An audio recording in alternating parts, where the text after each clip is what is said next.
समाजसेवी, भगत, कमेटी मुखी, जनप्रतिनिधि, कर्मचारी, अधिकारीगण, सेवानिवृत्त कर्मचारी, युवा भाई बहन, बेटे बेटियां, आज हम यहाँ पर हमारे पूर्वज जिन्होंने शिक्षा के लिए अपना त्याग दिया, बलिदान दिया, उसके लिए हम लोग यहाँ पर इकट्ठे हुए हैं। एक मूर्ति हम लोगों ने पिछले साल लगाई, 2 मूर्तियां हम लोगों ने इस साल लगाई। यह स्थान हमारे पूर्वजों के जितने भी महापुरुष हैं, जिन्होंने हमारे लिए त्याग बलिदान दिया, उन सबकी मूर्तियां यहां हम लगाना चाहते हैं। और इसमें आपकी हिस्सेदारी, आपकी भागीदारी, आपका सहयोग जरूरी है। हम ये चाहते हैं कि आने वाले साल संत सुरमाल खराड़ी महाराज लसूड़िया धाम, संत गोविंद गुरु महाराज और संत पूजा महाराज का मूर्ति भी यहाँ पर लगाना चाहते हैं। तो क्या आप इस बात के लिए सहमत हैं? आप ऊंचा करके बताइए। तो ये प्रस्ताव आज पास हो गया कि आने वाले साल 3 मूर्तियां और लगेगी। भील संत सुरमाल खराड़ी महाराज नंबर 1, संत गोविंद गुरु महाराज नंबर 2 और संत पूजा महाराज का 3 एक साथ मूर्तियां लगेंगी। और यह 3 मूर्तियां लगने के बाद क्लोज हो जाएगा, समाप्त हो जाएगा, ऐसा नहीं है। और भी हमारे महापुरुष हैं, क्योंकि यह आदिवासी प्रेरणा स्रोत बन रहा है। तो आदिवासी किस किस से प्रेरणा लेता है? उन सभी महापुरुषों का मूर्तियां यहाँ पर क्रमशः लगती जाएगी। तो ये बात हमें ध्यान रखनी होगी। इसको ध्यान में रखते हुए हमारे साथियों का, सामाजिक कार्यकर्ताओं का, कर्मचारी अधिकारियों का आप लोगों को सहयोग अनवरत बनाए रखना है। ये बात मैं एक बात कहना चाहता हूँ। दूसरी बात, अभी हम लोगों ने सेवानिवृत्त कर्मचारियों का सम्मान किया। आज तक सेवानिवृत्त कर्मचारी सेवानिवृत्त हो गए और फिर या तो घर पे रहते हैं या फिर लाइन में लगते हैं। कौन सी लाइन? अब तो नौकरी पूरी हो गई, अब मेरे को कुछ मिल जाए। भाई 30-35 साल तक तो तुमको बहुत कुछ मिला है, अभी फिर लाइन में लगे हो। कौन सी लाइन? राजनीति, टिकट वाली लाइन। मेरे क्या जा रहा है? अब आप लोगों को 30-35 साल तक आपने समाज का लाभ लिया और समाज का सर्टिफिकेट नहीं लगाया होता तो ये लाभ नहीं मिलता। क्या मिलता? नहीं। समाज के सर्टिफिकेट के बगैर कोई सर्विस कर सकता था? नहीं कर सकता था। तो आपने लाभ लिया और फिर लाइन में लगे हुए हो। तो मैं आपका विरोधी नहीं हूँ, लाइन में लगना चाहिए, इसके लिए मनाही नहीं है। लेकिन आपका जीवन इतना बहुत अच्छा चला, उसके बीच में आपका बहुत सारा अनुभव है, तो आपको हम दूसरा काम सौंपना चाहते हैं। लाइन में भी रहिए, अपना नहीं है, लेकिन दूसरा काम सौंपना चाहते हैं। दूसरी बात, हमारे समाज के संत लोग हैं, मेट, कोटवाल, दीवानी, दीवान, भंडारी और बहुत सारे। और तीसरा, हमारे समाज के परंपरागत आदि अनादि काल से कमेटी मुखी पटेल, ये परंपरागत लीडरशिप है। ये तीसरा हो गया। और चौथा, वर्तमान सरपंच। क्या सरपंच किसी पार्टी का होता है? क्या सरपंच किसी पार्टी का होता है? नहीं होता है। तो ये 4 लोगों को हम लोग कुछ काम लेना चाहते हैं और वो काम बहुत जरूरी है।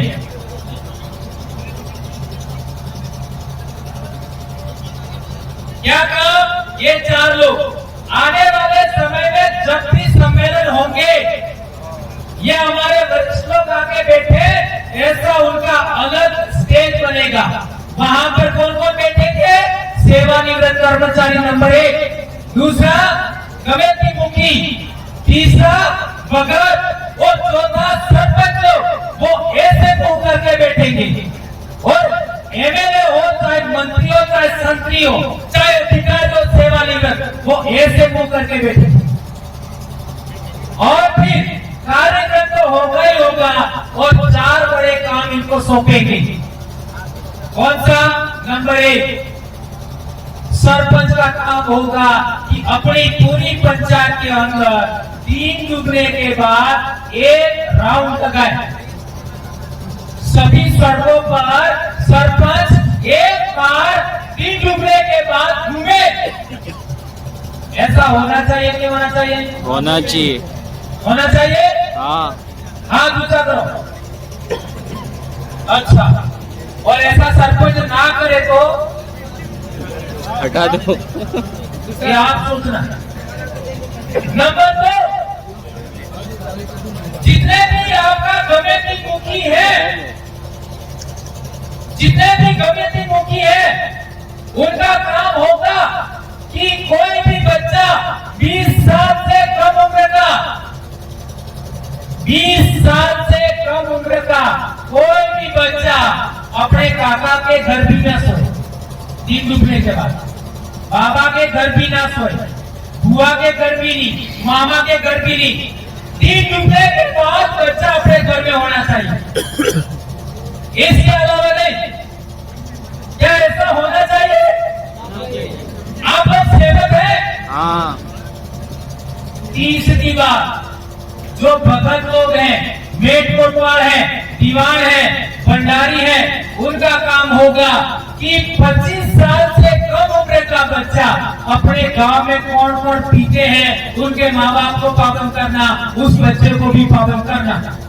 क्या ऐसा होना चाहिए? हाँ। और सेवानिवृत्त कर्मचारियों का काम क्या होगा? तो सेवानिवृत्त कर्मचारियों का एक बहुत बड़ा काम है। आजकल हमारे बच्चे स्कूल कम जाते हैं, मंदिर ज्यादा जाते हैं। सही है गलत है? सोमवार के दिन क्या होता है? स्कूल तो मंदिर में लगती है। सही कह रहा हो गलत कह रहा हो? सारे वजह से वह कौन देखे इनको? कोई अनुशासन नहीं। कौन क्या कर रहा है? स्कूल के अंदर आपका एक टीचर पूरा साल पढ़ाता है और केवल 16 सोमवार में वो सारी पढ़ाई बर्बाद हो जाती है। क्या सही कह रहा हूं गलत कह रहा हूं? आज बच्चों के नाम पर हमारे कितने बच्चे जेलों में बंद हैं? वो उसका कारण क्या है? उसका एकमात्र कारण है कि हमारे बच्चे समाज से पहले, उम्र से पहले, समझने से पहले वो आपका इन गलत कामों में व्यस्त हो जाते हैं। इंटरनेट से हमारा बच्चा जुड़ गया और उसकी वजह से इतना बड़ा नुकसान हो रहा है। तो सेवानिवृत्त कर्मचारियों का काम होना चाहिए कि कोई भी बच्चा किसी भी माँ बाप का स्कूल टाइम में मंदिर में ना जाए। क्या आप ऐसा चाहते? कौन चाहते? सबका फोटो खींचो। फोटो खींच लो भाई, इधर घुमा। आगे आकर के एक दो करें। अरे इधर घुमा के घुमा। हाथ खड़े करो, दो हाथ।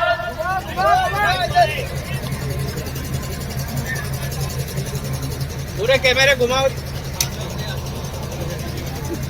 यदि ये चार काम हो गए तो जितने पुलिस भाई भी यहाँ सुन रहे हैं, प्रशासन सुन रहा है, कलेक्टर सुने, एसपी सुने, मुख्यमंत्री सुने, प्रधानमंत्री सुने, मंत्री संतरी सुने, आज हमारे लाखों बच्चे जेलों में सड़ रहे। माननीय आपका राष्ट्रपति ने भी कहा था कि कई लोग बगैर किसी का 40% की कमी आ जाएगी। 40% की कमी, ये 4 काम कर लेते हैं हम लोग को। ये बहुत बड़ी बात है मेरे भाइयों। और पॉक्सो के अंदर आज कितने बच्चे बगैर किसी कारण के आपका जेलों में सट रहे हैं। 20 साल का जेल हो जाती है, फिर बाहर के क्या करे। और आज छोटे छोटे बच्चे, 10वीं क्लास का बच्चा, 12वीं क्लास का बच्चा, लड़कों लड़की फांसी खा रहे हैं। अरे मैं पैदा हुआ, मेरी उम्र के जो लोग बड़े पैदा हुए, ये जो बड़े बुजुर्ग हैं उनको पूछो, वो पैदा हुए तब कौन फांसी खाता था? एक भी फांसी खा नहीं रहा था। ये तुम 7 फांसी खा लोगे तो फिर तुम्हारा जन्म होगा, ऐसा सोचते हो? नहीं होगा। कई लोग तो इस भ्रम में कि हमारे पास तो जन्म था है, हाथे था है? आणि जिंदगी में हाथी नहीं जीवा बढ़ू तो मोर जीवा बढ़े। अरे नालायक को नहीं जन्म होगा, हाथी तो थवान दूर नहीं होते, पुनर्जन्म नहीं होता है। ये भ्रम में मत रहो। ये सारी बीमारी इन मंदिर वालों ने हमारे दिमाग में ठूसी है, मेरे नहीं था ये। और एक महत्वपूर्ण बात, हमारे समाज के अंदर आज हॉस्पिटल में जाओ, 4 ग्राम 5 ग्राम सभी महिलाओं का खून होता है, सबको खून चढ़ाना पड़ता है। पहली डिलीवरी का टाइम ये कैसा हुआ?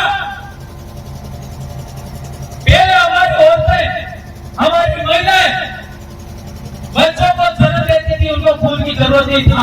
आज क्यों है? उसका एकमात्र कारण है दुनिया भर के व्रत, ये व्रत वो व्रत। आदमी की उम्र बढ़ानी है व्रत, औरत की उम्र बढ़ाने का व्रत क्यों नहीं? घर में खुशहाली लानी है व्रत, भाई माते पारे व्रत, सूटी कपाई की व्रत। अरे क्या कर रहे हो? इतना समझाएंगे? अरे तुम्हारे लिए बोल करके मेरा ऊपर एफआईआर हो गई, और वो भी इन राजनीतिक महिलाओं को पकड़ करके करवाया। कितनी बार पूरा हुआ? किस लिए? तुम्हारे लिए। और वो भी मेरी मर्जी से नहीं बोला था।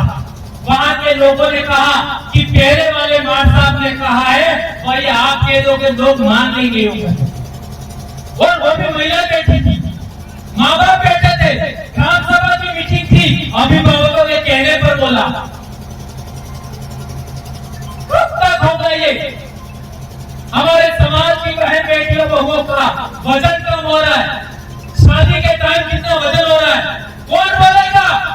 ये तुम्हारे नौकरी, बड़े बड़े नौकरी करने वाले ऑफिसर नहीं बोलते, तुम्हारे नेता नहीं बोलते, तुम्हारे सरपंच नहीं बोलते, तुम्हारे कमेटी मुखी नहीं बोलते, तुम्हारे ये छोटे छोटे छुटपुए नेता नहीं बोलते। कौन बोलेगा? मेरे को किसी का वोट चाहिए, इसलिए मैं बोल रहा हूं। और क्या कर लेंगे? चले देना, नौकरी छुड़वा देंगे, क्या कर लेंगे? पर सच बोलना होगा, क्योंकि हम लोग पढ़े लिखे लोग हैं। अच्छा, पढ़े लिखे का अर्थ क्या होता है?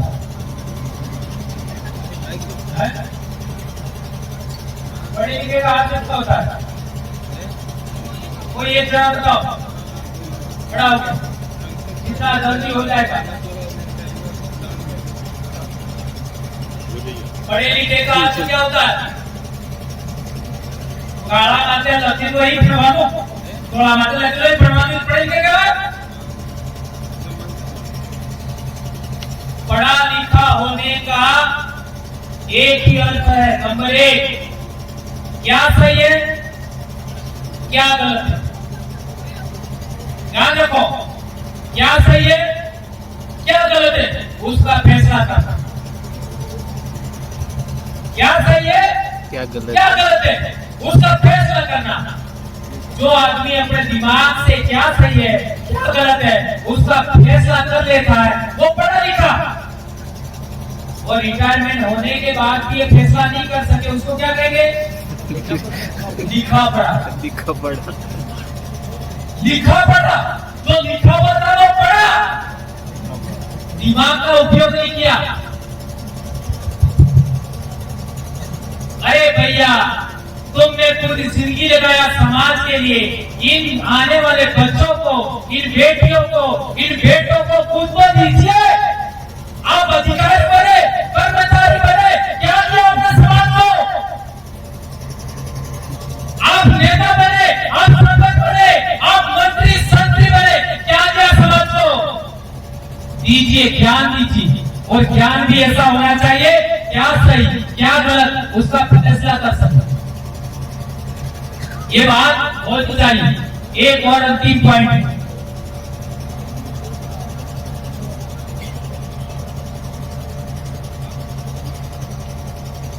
हाँ, हमारे समाज के अंदर आज तक कई लोग हैं जो दूसरों के बाप को अपना बाप कहते हैं। हमारे समाज में होकी आई है, होकी आई है, होको बाप है।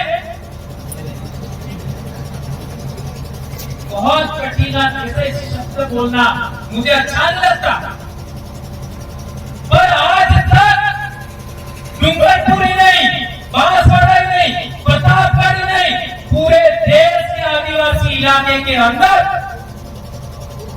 पूरे देश के आदिवासी इलाके के अंदर इतिहास पढ़ो, पता लगाओ, देश आजाद होने से पहले आदिवासी से नहीं लड़ता था। Am I right?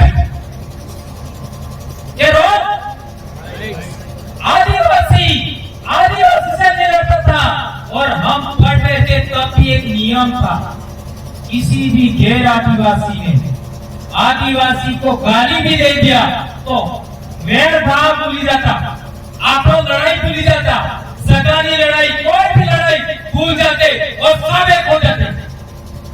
सही कहते हो? मैं आते पड़ोसी भाई ने बड़े पुदीना के तो असर था चुनते। ये क्यों हुआ?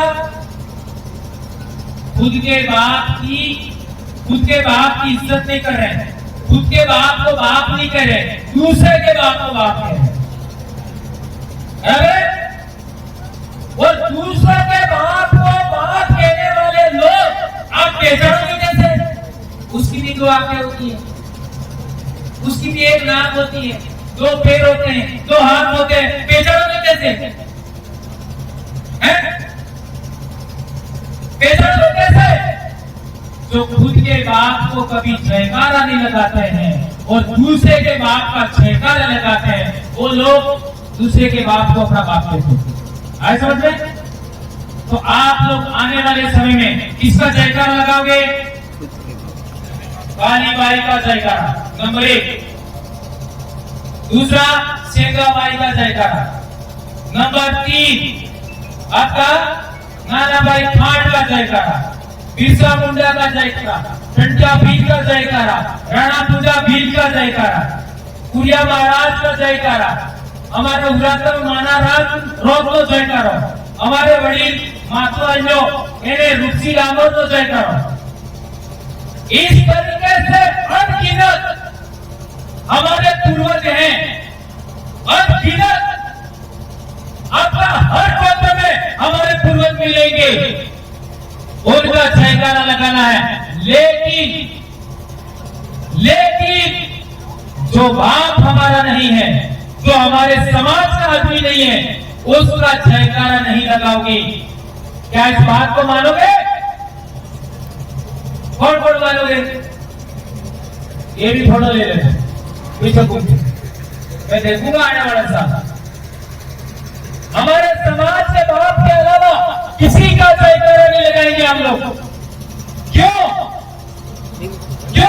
ये बहुत अहम बात है, इसलिए कि हम इसी धरती में पैदा हुए, हमारे बाप दादे। ध्यान रखो, बहुत अहम बात कह रहा हूं, हमारे बाप दादे इसी धरती में पैदा हुए, हम कहीं बाहर से नहीं आए, न हम कहीं बाहर से गए। और जो लोग ईश्वर बने हुए हैं, जो लोग अवतार बने हुए हैं, जो लोग भगवान बने हुए हैं, जो लोग देवी देवता बने हुए हैं, जो ऋषि मुनि बने हुए हैं,